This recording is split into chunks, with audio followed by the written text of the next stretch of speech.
यदि आपके यहाँ पर दो पावर सप्लाई आ रहे हैं, मेन पावर सप्लाई और जनरेटर पावर सप्लाई, और आप दोनों पावर सप्लाई के ज़रिए किसी एक लोड को कंट्रोल करना चाहते हैं, तो नॉर्मली हमें वहाँ पर एक automatic change over switch install करना होता है। बट यदि आप ऑटोमेटिक चेंज ओवर स्विच नहीं लगाना चाहते हैं तो इस तरह से normal automatic change over switch install कर सकते हैं। देखिए, जब आपकी मेन पावर सप्लाई रहेगी तो लोड मेन पावर सप्लाई से रन करेगा। जैसे ही आपकी मेन पावर सप्लाई ऑफ होगी तो आपका जो लोड है वो जनरेटर पावर सप्लाई से रन करेगा। जैसे ही आपकी मेन पावर सप्लाई ऑन होती है तो लोड आपका मेन पावर सप्लाई पर रन करेगा। दैट मीन्स जब तक आपकी मेन पावर सप्लाई रहेगी लोड मेन पावर सप्लाई से रन करेगा। जैसे ही मेन पावर सप्लाई ऑफ होती है लोड जनरेटर पावर सप्लाई पर रन करेगा। चलिए, इस तरह से कनेक्शन करने के लिए सबसे पहले हम सेटअप समझ लेते हैं। ये हमने मेन पावर सप्लाई के लिए एक सर्किट ब्रेकर और एक कॉन्टेक्टर कनेक्ट किया है। उसी तरह से जनरेटर पावर सप्लाई के लिए भी हमने एक सर्किट ब्रेकर और एक कॉन्टेक्टर लगाया है। ठीक है, हमारे पास दो पावर सप्लाई है। यदि आपके पास कोई इन्वर्टर सप्लाई या यूपीएस पावर सप्लाई हो या सोलर पैनल की सप्लाई हो तब भी आप कनेक्शन इसी तरह से कर सकते हैं। या हमारे पास लोड की जगह पर हमने एक कूलिंग फैन को इंस्टॉल किया है। यह हमने एक 8 पिन ग्लास रिले लगाया है जो कि कंट्रोलिंग के लिए लगाया है, जिसका operating voltage 240 volt AC supply है। ठीक है, इस रिले को ऑपरेट होने के लिए हमें 240 volt AC power supply connect करना होता है। सबसे पहले कनेक्शन किस तरह से किया जाएगा समझ लेते हैं। देखिए, अभी हम input power supply connection circuit breaker में कर लेते हैं। देखिए, लाइन को हमने मेन पावर सप्लाई में कनेक्ट किया है और न्यूट्रल को भी यहाँ पर मेन पावर सप्लाई की एमसीबी में कनेक्ट कर दिया है। जो स्टैंड बाय सप्लाई है उसमें भी हम इनपुट पावर सप्लाई लाइन और न्यूट्रल अभी कनेक्ट कर लेते हैं। देखिए, इनपुट पावर सप्लाई का कनेक्शन हो चुका है। अब यह जो रिले है इसे हमें मेन पावर सप्लाई से ऑपरेट करना है। दैट मीन्स जब तक हमारी मेन पावर सप्लाई रहेगी तब तक हमारे लोड ने मेन पावर सप्लाई से रन करना चाहिए।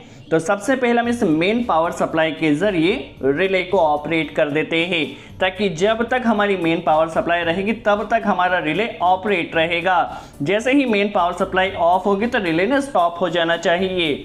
रिले में देखिए 2 और 7 नंबर जो पॉइंट होता है यह कॉइल के लिए होता है, जिससे हमें रिले को ऑपरेट होने के लिए कनेक्ट करना होता है।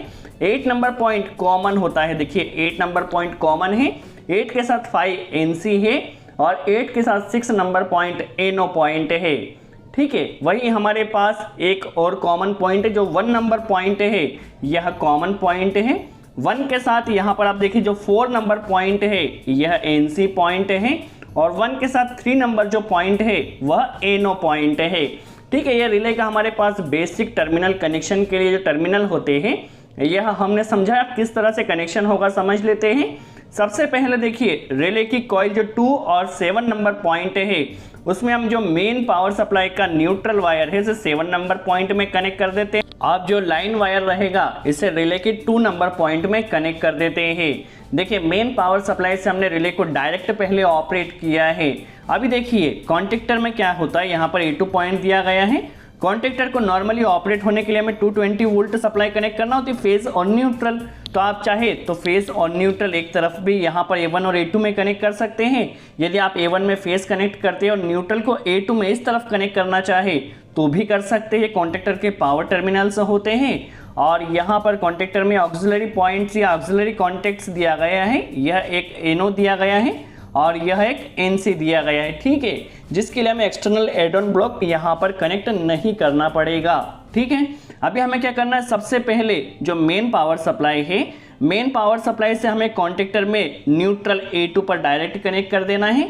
जनरेटर पावर सप्लाई में भी सेम कनेक्शन रहेगा। न्यूट्रल डायरेक्ट पहले हमें कॉन्टेक्टर की A2 में कनेक्ट कर देना है। देखिए, दोनों ही कॉन्टेक्टर में न्यूट्रल का कनेक्शन हो चुका है। अभी मेन पावर सप्लाई का फेज एक कनेक्टर लिया है और इसे हमने रिले के 8 नंबर कॉमन पॉइंट में कनेक्ट किया है। जनरेटर पावर सप्लाई के लिए रिले का 1 नंबर जो कॉमन पॉइंट है 1 नंबर पर कनेक्ट किया है।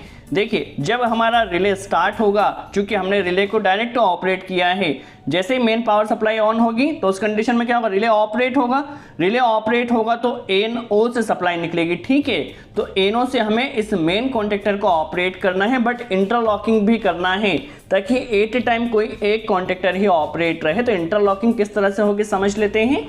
देखिए, हमने रिले के एनओ से एक कनेक्टर लिया है, इसे हमने जो जनरेटर पावर सप्लाई का सेकंड कॉन्टेक्टर है इसके एनसी में कनेक्ट किया है और NC से हमने मेन कॉन्टेक्टर की कॉइल को ऑपरेट कर देना है।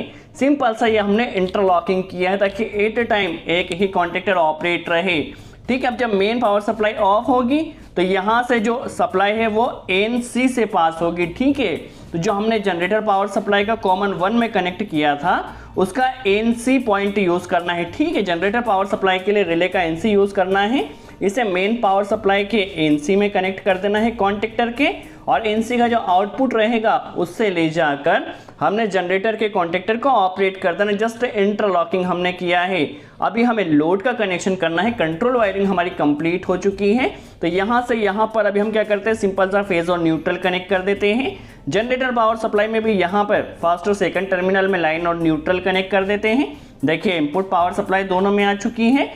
अब जो आउटपुट रहेगा कॉन्टेक्टर का, देखिए यहाँ और यहाँ पर, तो हम क्या करते हैं, आउटपुट से आउटपुट में एक लूपिंग कर देते हैं। ठीक है, देखिए आउटपुट से आउटपुट में यह लूपिंग हो चुका है।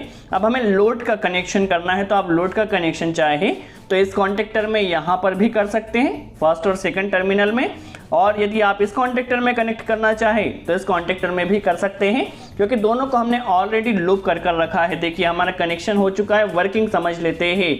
देखिए कनेक्शन हमारा हो चुका है। जैसे ही मेन पावर सप्लाई ऑन होगी तो हमारा मेन कॉन्टेक्टर ऑपरेट होगा, क्योंकि रिले ऑपरेट हुआ है।